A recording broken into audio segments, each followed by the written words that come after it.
नमस्कार सभी को, चैनल पर एक बार फिर से सभी का बहुत बहुत स्वागत है। आज के वीडियो में आपको टाइटल देखकर पता चल गया होगा कि किस टॉपिक पर बात होने वाली है। तो जंगल से आगे, जो कि सीता रत्नमाला की आत्मकथा है और ये भारत की पहली आदिवासी आत्मकथा मानी जाती है। तो आप ये जो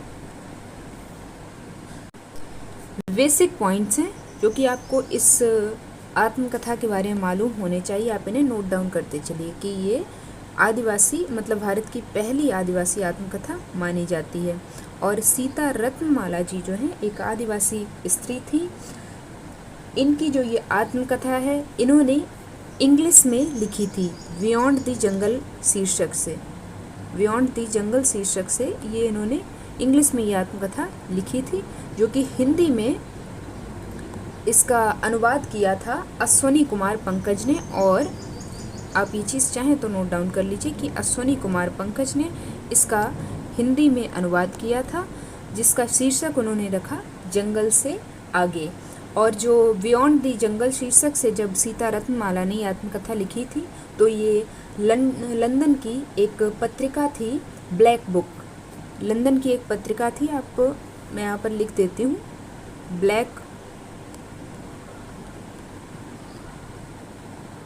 ब्लैक बुड पत्रिका का नाम था, जिसमें ये आत्मकथा जब सीता रत्नमाला ने लिखी थी, इसका जो मौलिक रूप वो 1968 में प्रकाशित हुआ था। ब्लैक बुड एक लंदन की पत्रिका थी, उसमें बियॉन्ड द जंगल शीर्षक से। तो ये 3-4 पॉइंटर्स थे जो कि इसके मतलब बेस है, जो आपको पता होना चाहिए वो मैंने आपको बता दिए हैं। अब जो ये आत्मकथा है जंगल से आगे, इसकी भूमिका किसने लिखी है ये भी आपको पता होना चाहिए। तो इसकी भूमिका वंदना टेटे ने लिखी है। वंदना टेटे ने इसकी भूमिका लिखी है आत्मकथा की। और इस आत्मकथा में इनकी जो सीता रत्नमाला की अपनी जो परिस्थितियां रही हैं कि किस तरह से जब ये आदिवासी जीवन से शहरी जीवन की ओर बढ़ती हैं, यानी आम जनमानस जो कि स्वयं को तथाकथित सभ्य समाज कहता है, जब वहाँ पर जाती हैं, स्कूल आदि में पढ़ती हैं, तो किस तरह से इनके साथ थोड़ा सा लोग घुलते मिलते नहीं हैं। तो इनकी जो समस्याएं रहीं, साथ ही साथ पूरे आदिवासी जीवन की जो समस्याएं थीं, जो आदिवासी महसूस करता है, कैसे उसको नेग्लेक्ट करके चलते हैं लोग, तो ये सब रेखांकित करते हुए इस आत्मकथा में चलती है सीता रत्नमाला। सीता रत्नमाला की ये जो आत्मकथा है, इसमें ये भी पता चलता है कि जो सीता रत्नमाला थी, इनके बारे में आपको पता होना चाहिए, ये इरुला आदिवासी समुदाय से बिलोंग करती थी, जो कि नीलगिरी के पहाड़ों पर बसा होता था, यानी नीलगिरी के पहाड़ों पर रहता है इरुला आदिवासी समुदाय, जिसकी सीता रत्नमाला थी। तो अब चलिए इस आत्मकथा पर बात कर लेते हैं। जो बीए हिंदी ऑनर्स के 6th सेमेस्टर के स्टूडेंट्स हैं, उनके सिलेबस में आत्मकथा का कुछ पोर्शन लगा है, तो उसी पर यहाँ पर बात हो रही है, पूरी आत्मकथा पर नहीं। हालांकि आपको कई एक तथ्य यहाँ पर पता चल जाएंगे, लेकिन मैं ये नहीं कह रही हूँ कि इसमें पूरी आत्मकथा कवर है, तो आप इस चीज़ को ध्यान रखें। चलिए शुरू कर लेते हैं। तो सबसे पहले बात कर लेते हैं जंगल से आगे, यानी beyond the jungle Sita Ratnamala की आत्मकथा है, जो एक आदिवासी लड़की के शैक्षिक, सामाजिक और सांस्कृतिक संघर्षों को अत्यंत संवेदनशील ढंग से प्रस्तुत करती है। यह आत्मकथा न केवल एक बालिका की आत्मकथा है, बल्कि यह आदिवासी समाज की सामूहिक चेतना, उपेक्षा और अस्मिता की खोज का जीवंत दस्तावेज है। यहाँ पर मैं आपको जो इसका सारांश है वो विस्तार से बता रही हूँ। इसके बाद जो इसका मूल भाव है, या फिर कह लीजिए आदिवासी विमर्श के अंतर्गत आप इस आत्मकथा को पढ़ते हैं, तो उस दृष्टि से इसकी तात्विक समीक्षा भी आगे कर लेंगे। सबसे पहले इसका सारांश जान लेते हैं, ताकि आपको इसकी स्टोरी लाइन पता चल जाए, मुख्य मुख्य घटनाएं पता चल जाएं। तो यहाँ पॉइंटर्स के माध्यम से मैंने समझाने का प्रयास किया है। तो पहला पॉइंट बनता है, प्राकृतिक और आदिवासी जीवन की जड़ें इस आत्मकथा में दिखाई देती हैं। तो आत्मकथा की शुरुआत बेहद काव्यात्मक रूप से होती है, जहाँ पर जो सीता रत्नमाला हैं वो सोकर उठती हैं और देखती हैं किस तरह से जो प्रकृति है, कैसे खूबसूरती बखेर रही है चारों तरफ, और किस तरह से हवाएं आदि चल रही हैं और प्रकृति कितनी सुहावनी लग रही है। तो इसीलिए कहा गया है कि बेहद काव्यात्मक और प्राकृतिक वातावरण के बीच में आत्मकथा की शुरुआत होती है। लेखिका बताती हैं कि कैसे जंगल, पहाड़, धुंध, ठंडी हवा उनके जीवन का एक हिस्सा है। जाहिर सी बात है जो आदिवासी जीवन होता है वो प्रकृति के बहुत करीब होता है। तो एक जो आदिवासी वर्ग का कोई व्यक्ति है वो प्रकृति को और करीब से देख पाता है, एक सामान्य जो समाज में बसा हुआ व्यक्ति है। पेड़, ओस की बूंदें और धौलागिरी पर्वत की चोटी का वर्णन प्रकृति से उनके आत्मिक संबंध को दर्शाता है। यहाँ पर मैंने एक उद्धरण भी दे दिया है, इसको आप कोट कर लीजिएगा कि मैं रोमांचित थी इस नई जगह और सुबह की ठंडी हवा के साथ बहकर आने वाली अद्भुत सुगंध से। यह अनुभूति एक ऐसी दुनिया से है जहाँ मनुष्य और प्रकृति के बीच में कोई दूरी नहीं, यानी एक सौहार्द का भाव दिखाता है। आगे बढ़े तो दूसरा पॉइंट बनता है बोर्डिंग स्कूल के अनुभव के बारे में, क्योंकि ये जो पोर्शन आपके सिलेबस का है इसमें वो स्कूल में, बोर्डिंग स्कूल में पढ़ रही हैं, जहाँ हॉस्टल में वो रह रही हैं, तो उसका उनका कैसा अनुभव है और वहाँ सांस्कृतिक टकराव भी दिखाए गए हैं। लेखिका जब बोर्डिंग स्कूल में पहुँचती हैं तो वहाँ का वातावरण उनके लिए एकदम नया है, अनजाना सा है और डरावना सा है। छात्रावास की व्यवस्था, लड़कियों का व्यवस्थित ढंग से रहना, ये जो व्यवस्था शब्द है ये तथाकथित समाज में ही व्याप्त है। जाहिर सी बात है आदिवासी उतने व्यवस्थित नहीं है, ये बात कहने में कोई दो राय नहीं है। लड़कियों का व्यवस्थित ढंग से रहना, टेबल पर बैठकर खाना खाना, जूते पहनना, ये सब उनके लिए पहली बार का अनुभव है, यानी एकदम नया अनुभव है। इस नई दुनिया में प्रवेश करते ही वे खुद को बाहरी, अपरिचित और उपेक्षित महसूस करने लगती हैं। आप देख सकते हैं किस तरह से जो एक आदिवासी वर्ग की बालिका है, जाहिर सी बात है उसकी उम्र 12-13 वर्ष की रही होगी, वो किस तरह से महसूस कर रही है। यहाँ पर मैंने एक उद्धरण कोट किया है कि धातु के उन औजारों से नफरत थी जिनके सहारे मुझे खुद को खिलाना पड़ा। यहाँ पर जो चम्मच आदि हैं, क्योंकि जो आदिवासी वर्ग के लोग हैं या फिर आज भी जो संस्कृति से जुड़े हुए हैं या फिर कह लीजिए ग्रामीण समाज के लोग हैं, वो हाथ से खाना उचित मानते हैं, जिसके पीछे उनका एक लॉजिक भी है कि हाथ से उंगलियों में पंच तत्व होते हैं, तो इस वजह से हाथ से हमें खाना चाहिए। तो ये चीज़ उन्हें थोड़ी सी अजीब लगी। लेखिका को इस शहरी और उच्च वर्गीय संस्कृति से बहुत असुविधा होती है, लेकिन धीरे धीरे वे सब कुछ सीखने का प्रयास अवश्य करती हैं। अंग्रेजी शिक्षा और भाषाई असमानता के चलते देखिए क्या प्रसंग आता है। तो सीता रत्नमाला के लिए अंग्रेजी भाषा एक सबसे बड़ी चुनौती बनती है। चित्रों के माध्यम से शब्द सीखने की प्रक्रिया में वह पूरी तरह असहज रहती हैं, क्योंकि प्रतीकों से उनका कोई आत्मीय संबंध तो था नहीं। दरअसल प्रतीकों ने कुत्ते की जानी हुई छवि को ढक दिया था, जिससे वह अपरिचित दिखाई दे रहा था। जब यहाँ पर इस आत्मकथा में एक प्रसंग आया है जब उनकी जो अध्यापिका हैं कक्षा में उन्हें किस तरह से प्रतीकों के माध्यम से समझाने का प्रयास करती हैं कि ये कुत्ता है या फिर ये जो है आदमी का चित्र है, इस तरह से, तो वही यहाँ पर प्रसंग आया है। शिक्षा की अधीरता और सहानुभूति की कमी लेखिका को मानसिक रूप से अस्थिर कर देती है।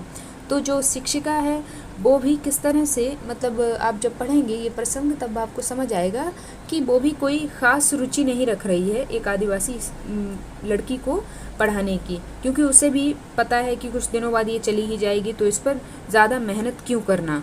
तो वो भी नहीं चाहती कि ये भी इस समाज के बीच में रहे और घुले मिले। आगे बढ़ें तो चौथा पॉइंट आता है अकेलापन, अपमान और मानसिक संघर्ष। बोर्डिंग स्कूल की लड़कियां लेखिका को एक अजनबी और गंवार समझती हैं। कोई भी उससे दोस्ती नहीं करता है। शिक्षक भी दया की बजाय तिरस्कार से पेश आते हैं। इस सामाजिक बहिष्कार की स्थिति लेखिका को भीतर भीतर तोड़ती रहती है।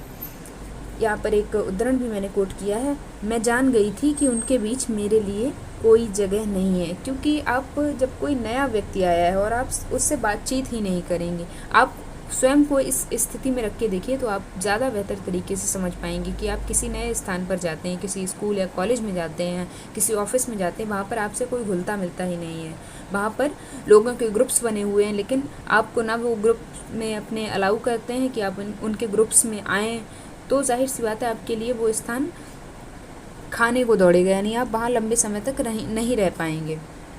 पांचवा पॉइंट बनता है माया, जो कि एक पात्र है, इनकी हॉस्टल में ही रहती है, जिसकी तरफ से इन्हें बहुत मदद मिलती है सीता रत्नमाला को, तो वो इस चीज़ को बताती भी हैं। ऐसा नहीं है कि नकारात्मक भाव का ही पूरी आत्मकथा में प्रवाह है। जहाँ पर उनके साथ में किसी व्यक्ति का मैत्रीपूर्ण संबंध रहा है, मैत्रीपूर्ण व्यवहार रहा है, तो उसको भी कृतज्ञता के साथ में रेखांकित करती हैं लेखिका सीता रत्नमाला। तो इन तमाम कठिन परिस्थितियों में माया नाम की लड़की लेखिका की मददगार और पहली सच्ची दोस्त बनती है। माया उसकी छोटी छोटी बातों का ध्यान रखती है, उसे जूते पहनना सिखाती है, शिक्षिका के स्वभाव से आगाह करती है और उसे हॉकी खेलने के लिए भी माया ही प्रेरित करती है। उद्धरण आया है, मेरे लिए वह जिस कदर चिंतित थी, यही वो बात थी जिसके चलते मैं उसे बहुत चाहती थी। माया उस दुनिया में लेखिका के लिए संवेदनशीलता, अपनापन और मार्गदर्शक का प्रतीक बन जाती है, क्योंकि जाहिर सी बात है, हम सब में ये विश्वास हमेशा रहता है कि अगर कहीं पर बुराई है तो वहाँ पर अच्छाई अवश्य होगी, और इसी के कारण एक जो संतुलन का भाव सदैव बना रहता है। यानी सदैव कभी कभी कुछ केसेस होते हैं जहाँ पर नकारात्मक भाव हावी हो जाता है, लेकिन सकारात्मकता का जो तत्व है वो थोड़ा बहुत मात्रा में विद्यमान रहता ही है, जो कि व्यक्ति को आगे बढ़ने के लिए सलाह देता है, आगे बढ़ने के लिए प्रेरित करता है। तो वही यहाँ पर सीता रत्नमाला के साथ होता है। छठा पॉइंट आता है खेल और देह की मुक्ति। जब सीता रत्नमाला हॉकी का खेल खेलती हैं तो उन्हें वैसे भी आदत नहीं है जूते पहनने की, क्योंकि आदिवासी समुदाय में लोग नंगे पैर ही अपने कार्य करते हैं, नंगे पैर ही सदैव रहते हैं।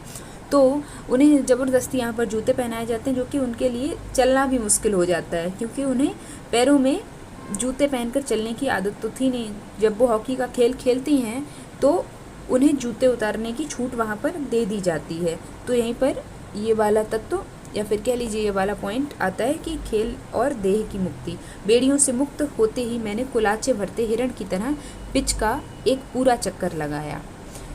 सातवां पॉइंट बनता है सांस्कृतिक असमानता और पहचान का संकट, यानी अस्तित्व का संकट।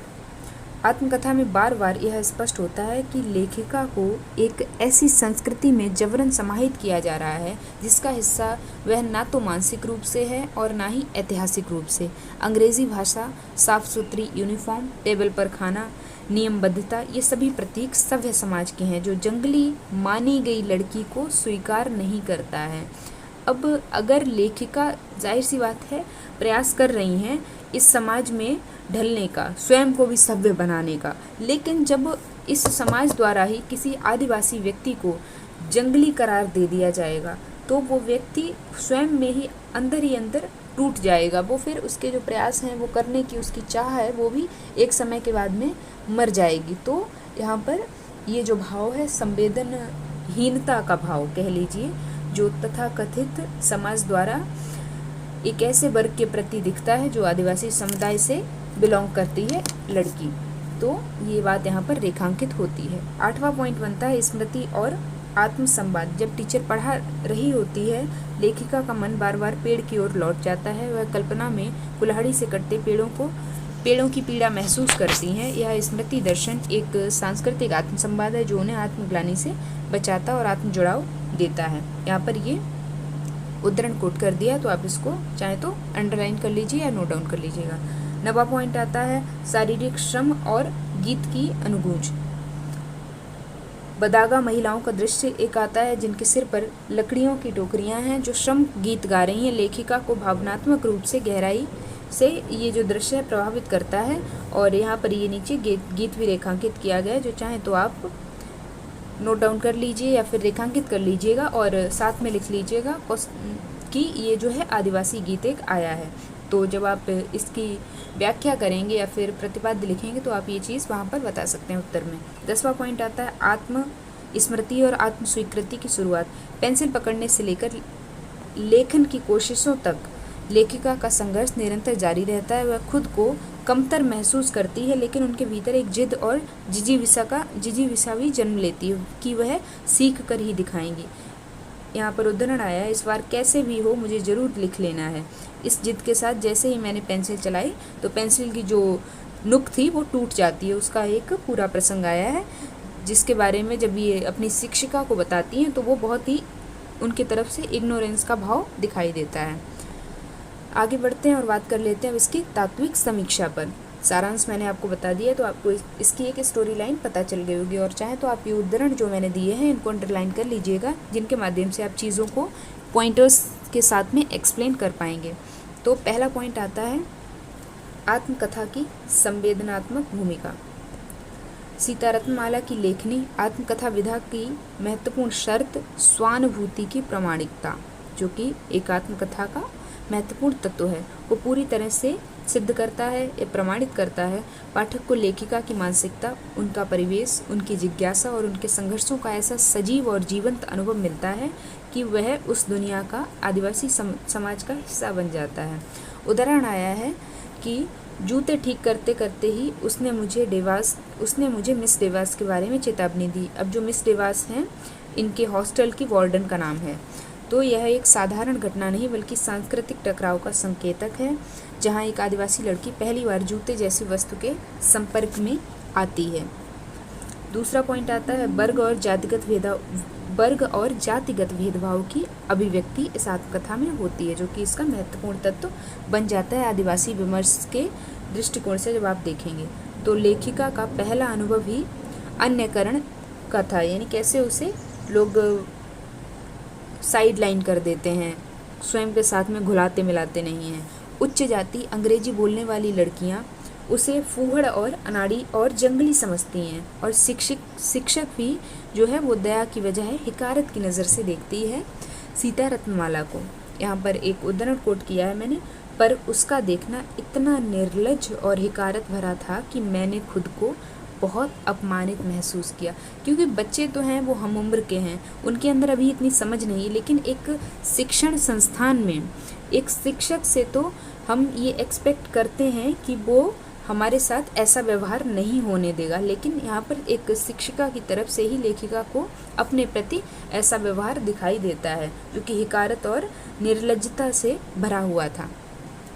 आगे बढ़ें तो यह वाक्य आत्मकथा के उस सामाजिक आलोचना पक्ष को उद्घाटित करता है जो वर्ण व्यवस्था और औपनिवेशिक मानसिकता के सम्मिलन को उजागर करता है। तीसरा पॉइंट आता है शिक्षा के अनुभव और मनोवैज्ञानिक संघर्ष।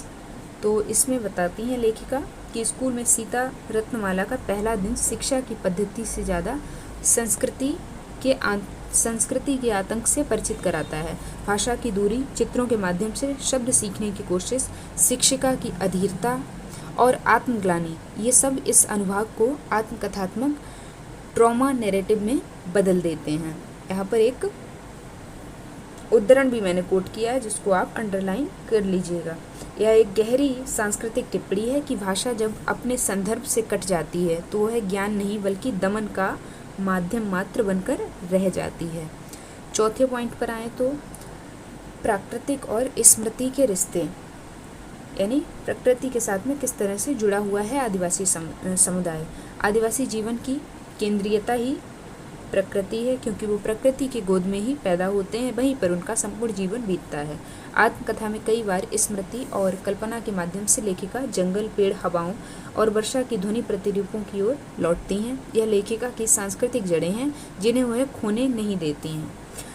मैं पेड़ों की, यहाँ पर ये उद्धरण मैंने कोट किया है कि मैं पेड़ों की सांस सुन सकती थी, कुल्हाड़ी के हर बार तने के सिहरन से ऊपर के पत्तियों की थरथराहट को मैं कल्पना के सहारे देख सकती थी। यानी जो पेड़ कट रहा है, क्योंकि आदिवासी समुदाय प्रकृति से बहुत जुड़ा हुआ है, तो वो इस दर्द को स्वयं महसूस कर रहा है कि ऐसा महसूस हो रहा है जैसे वो कुल्हाड़ी पेड़ पर नहीं बल्कि उस आदिवासी व्यक्ति पर पड़ रही हो, उस आदिवासी व्यक्ति पर चोट कर रही हो। यहाँ लेखिका की पहचान केवल मनुष्य के रूप में नहीं बल्कि प्रकृति के अंग के रूप में भी गड़ी हुई नजर आती है। पांचवा तत्व आता है सामाजिक बहिष्कार और अकेलेपन का अनुभव। हालांकि सारांश जब मैंने आपको बताया तो वहाँ पे आपको ये तत्व समझ आ गया होगा, लेकिन यहाँ पर भी एक बार देख लेते हैं इसको कि स्कूल के खेल में जब वह प्रतिभा दिखाती है, हॉकी खेल की बात हो रही है, अपनी टीम की लड़कियां ही उसे घेर लेती हैं और अंततः वह अकेले रह जाती है। यह अनुभव जातीय अलगाव का रूपक बन जाता है। उद्धरण आया है कि मैं जान गई थी कि उनके बीच मेरे लिए कोई जगह नहीं है, मेरी आंखों से आंसू छलक पड़े। यह पीड़ा केवल एक बालिका की नहीं बल्कि उस पूरे समुदाय की है जिसे आधुनिकता और सभ्यता की दौड़ से बाहर निकालकर फेंक दिया गया है तथाकथित समाज द्वारा। आगे बढ़े तो छठा पॉइंट बनता है सहानुभूति और सहारा, जो कि माया के रूप में मिलता है लेखिका सीता रत्नमाला को, जो एक बालिका की उम्र में उस बोर्डिंग स्कूल में पढ़ रही हैं। तो ये आपको मैंने ऑलरेडी बता दिया है, आप इस पॉइंट को यहाँ पर देख सकते हैं। आगे बढ़ें तो 7वें पॉइंट पर आते हैं कि भाषा और शैलीगत विशेषता। तो ये भाषा और शैलीगत विशेषताएं इस 7वें पॉइंट के माध्यम से बताई गई हैं, जिसको आप नोट डाउन कर लीजिएगा। आगे बढ़ें तो क्योंकि काफ़ी कुछ आप लोगों को भी समझ आ गया होगा, जो कि जंगल से आगे आत्मकथा का एक अंश था, उसमें मैंने तात्विक समीक्षा भी आपको बताई और इसका सारांश जो था, इसकी जो कह लीजिए एक आदिवासी विमर्श की दृष्टि से आप चीज़ों को देखेंगे तो आप इन जो तात्विक समीक्षा के पॉइंटर्स के माध्यम से चीज़ों को समझिए और एक्सप्लेन करिए, ताकि आपका आंसर बहुत ही अच्छे से फॉर्म हो पाए। तो अंत में कुछ पढ़ लेते हैं। जंगल से आगे केवल एक आदिवासी लड़की की आत्मकथा नहीं है, बल्कि यह आधुनिक शिक्षा व्यवस्था, जातिवादी मानसिकता, शहरी सांस्कृतिक घुटन और अस्मिता की खोज की दार्शनिक यात्रा है। यह एक ऐसी आवाज़ है जो भारत के हाशिए पर पड़े समुदाय के अंदर से आती है, स्पष्ट, सरल, ईमानदार और मार्मिक।